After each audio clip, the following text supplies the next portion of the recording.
education is almost free. As easy as it is to get admission in Germany, there's a bottleneck. A lot of the schools in Germany use a middleman called 𝗀𝗜𝗐𝗔. A lot of other countries ask you to submit proof of funds. Don't do that in Germany. You have to block the money. Hi, my name is 𝗀𝗏𝗏 and I am a student at the Frankfurt University of Applied Sciences, studying for my master's in renewable energy. Frankfurt University of Applied Sciences is in Germany, Frankfurt, Germany to be precise. Because Germany has everything I want. Education is also free. They are one of the top renewable energy economies in the world, and they have a very strong economy basically. Applying for school in Germany is actually, would I say, straightforward. Usually not that difficult, to be honest. But maybe now that there's an influx of people, maybe getting admission might not be as swift and easy as it was before, but I still don't think it's very difficult. A lot of the schools in Germany use a middleman called 𝗀𝗜𝗐𝗔. So if you're a foreigner trying to come into Germany, that middleman evaluates your documents basically and tells the school that you meet up with the requirements that they want or you don't, and goes ahead to forward your documents to the school. Some don't even require you to use the middleman, you just apply directly, but it's that easy. And you wait and wait until you get the admission. Or as much as possible, apply to several places so that you don't put all your eggs in one basket. Okay, so as easy as it is to get admission in Germany, there's a bottleneck for you as a Nigerian, I presume, for Nigerians watching this. So there's a very long wait time to get the student visa appointment at the embassy of Germany, at German consulate here in Nigeria. Very long, and by very long I mean over 20 months of wait time. So you literally could get admission this year, and it will take you almost 2 years to finally have your student visa in Dublin.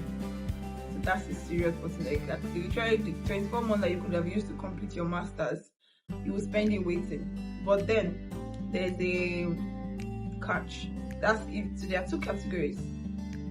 You can belong to either category A or category B. Those in category A are those that finished with the first class from 2 years before the year that you got the admission. Those that have a scholarship, or those that are going for their PhD. If you fall in this category, you don't have to face the bottleneck. It's quite easy for you. Once you apply, they give you a date like pretty much the next week. But if you don't fall in this category, every other person that doesn't fall into this category are in category B, and they are the ones that have almost 2 years wait time. Schooling in Germany is almost free, to be honest. You don't pay school fees, at least for many schools. For a lot of for public universities, you don't pay school fees. You only pay what is called a semester contribution. So in some cities, the semester contribution covers your transport tickets. So within the city, you can go anywhere once you have your student ID card. That's one of the things that contribute to your semester fee. So you try to pay semester fee. Some schools pay as little as €52. Some pay as much as €400. So it depends on the state or the school or the community that you're going to. That's literally what you pay as school fees. But on the other hand, you need something called a blocked account. And by blocked account, a means of sustenance. So while a lot of other countries ask you to submit proof of funds, just submit statement of accounts, you don't do that in Germany. You have to block the money in a bank, in a German bank over there. At the moment, the amount is €11,208. You have to block it, and then when you block it, they give you this. They're literally like three banks that do it. They're called, one is called 𝗀𝗏𝗏, one is called 𝗀𝗲𝗏 or 𝗀𝗏𝗏 or something. I can't remember the name. But yeah, once you block it, they give you a document that shows that anybody that has the document can log into a particular website and see how much you have there. So it's literally for the visa officer to be able to access and see that you actually have the money already blocked there. And you don't get the money as soon as you enter the system. You don't just withdraw the money. They give you a certain amount every month for a year. So the money that you blocked there, 11,200, divided by 12. So that will give you 934. You get 934 euros every month. So the money you are blocking is your money. The only reason why they are making you block it is they want to be sure that at least for the first 1 year that you are in their system, you can take care of yourself and you're not going to be a nuisance to their economy. Yeah. Well, I think that the only thing would be that you should apply for a student appointment early. So, because of this bottleneck, if you don't want to spend 2 years just waiting, if you already know that you want to apply, as soon as you have your passport, apply. While you are still searching for your admissions and waiting for your admission to come in, let that be the very first thing you do as soon as you get your passport. Just get into the system, be on the queue, so that finally by the time it gets to your turn, you won't have to resume to school too late. Because the German schools know about this issue, so they allow you. So you keep paying semester fees while you're not in the system just to keep your admission, because a lot of them will not allow you to defer your admission. So you have to keep paying semester fees to keep your admission valid, and that money is just going while you're not attending the classes. So there's no point. As much as possible, get ahead of the system or work around the system. That should be the first thing you do, which is to apply for your student visa appointment, and then go ahead with the other processes of applying for admission. So hopefully by the time the admission is here, you have just a little time left before you finally get an appointment. Hopefully something is done about the bottlenecks soon, but until then, that's the only way to get around it. I think number one, I would say do as much research as you can. Like, take your time to do a lot of research about where you are going to, what you are going to do. People that are already there, find out what it entails. Don't leave anything to chance, so that nothing meets you by surprise. It's not like you have everything figured out, but at least to a good extent, you would have quite a number of things figured out. I always advise that people don't use any agents.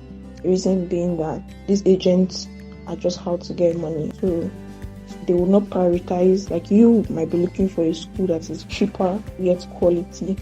They don't care about those kind of things. They know that what you just need is a school, so they don't factor in some things when they are looking for schools for you. They just give you any admission that they are able. Sometimes they charge you exorbitant amount and get you a school that the fees are so high you cannot manage.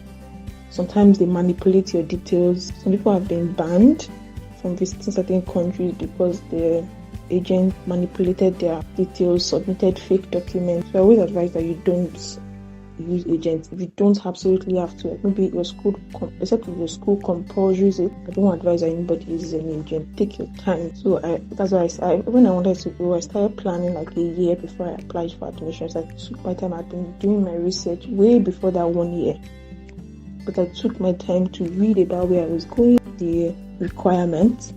If I met them, apply myself. It also helps you educationally because you're improving yourself. When you get into the system, you will do a lot of research, you write a lot of papers. So why not start working on that now rather than wait until you get into the system and then you are caught off guard? Just do it yourself basically. Take your time. You spend less money and you'll gain more knowledge. And that thing I would say is have a plan. Don't just say that when I get there I'll figure it out. No. System here doesn't work that way. It's not like when you get there, figure it out, so that you don't get here and you're stranded. Have a plan. So you know how long your studies will take. Okay, so can I work while I'm studying? If you are going to a country that you have to pay tuition fees, like proper tuition fees, you ask yourself, like, from your research, you will know if by working 20 hours, you can actually attempt to pay the tuition. You would know if it's impossible to pay tuition with just working 20 hours. Then you know where to go and where not to go. Because some of these countries, because they name people, they tell you just pay a deposit and just come. And when you come, you are under so much pressure. You have to combine school. You have to fend for yourself. Meanwhile, usually when they say you can work 20 hours, the 20 hours is so that you can fend for yourself. there's usually limits to how much you can make from working 20 hours. So sometimes it can be impossible to use that 20 hours to pay like high school fees, and people tend to now have to do under-table jobs and work more than their visa allows, and then start to evade the government so that they're not caught. There's no point. Don't go to another man's land and live like a refugee. So it's better to do your research, have a plan, and know what you're going to do. Okay, so after school, so what do I want to do? Do I want to get a job in this sector? Like I said, you will not figure it out entirely. Some things might change, but at least you are not entirely caught off guard. So have a plan. Don't just decide to go with anything, like go with the flow. Because when you come into these countries, you are going to be competing with their own citizens also. So you need to have a plan. You need to upskill if you need to, so that you can get a good job after school. If possible, while you are in the country, the 20 hours job, if you can get it with an organization that is related to what you're studying, even better, because it helps you build experience. And here, or in all of those countries, they always prioritize experience in their own country. So it helps if you can get a job in that field or in that area. And if you can't, and you absolutely don't have a choice but to do the menial jobs, please do it. But on the side, try and upskill. Is there a certification you need to take? Is there a programming language you need to learn that will make it easier for you to get a job? Just do it. It's not going to be easy because you're having to combine schoolwork, which is already taxing, with working, then with trying to upskill. It's not easy at all, but it's like the window or the umbrella that you have when you are still under your student visa. Once you are out of the student visa, time is running. So some countries will give you some months after you're done to get a job. Now that time is limited, like you are running out of time. If you don't get a job in that period, you have to leave their country. That's why I said, like, stretch yourself thin while you're a student to make sure that you can accommodate these things, so that when you're done, it's easier for you and the transition is better. You're not under so much pressure, because now when people are in that job seeking era where they are done with school, because of the pressure of the time that is taken, they go and pick anything. They pick any job. Some they can't even manage, and you are now stuck with it. That's what I always advise. Take your time, plan, upskill if you can. Just do what you need to do. Yeah, I think that's basically it.